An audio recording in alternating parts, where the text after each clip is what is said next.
John Donne wrote, "As he that fears God fears nothing else, so he that sees God sees everything else."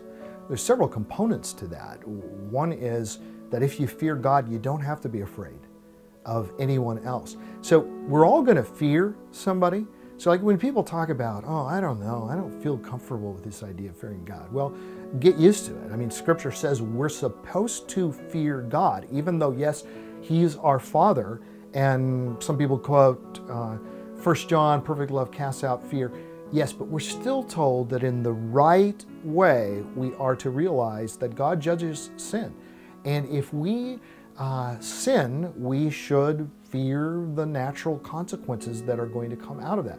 So when you fear God, you don't have to fear anything else. Well, likewise, when you see God, you can see everything else. And what he means by that, I think, and I would relate it to something C.S. Lewis said, where he talked about light coming into a tool shed.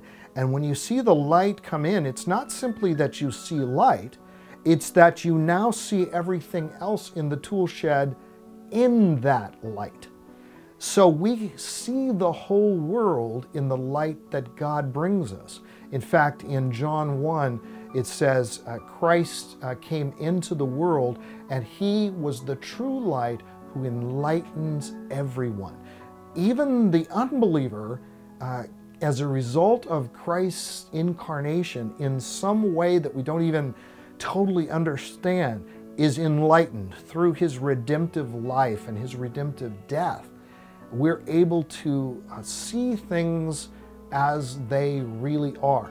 And this is where I think some people are trying to always work on worldview and what's your opinion on this and how do I look at this and how do I look at that.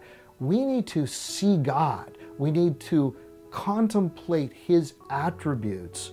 And when we see God as he truly is, then when we look around and see ourselves and we see other people and we see the world, we'll see all of that in light of the God that we are seeing.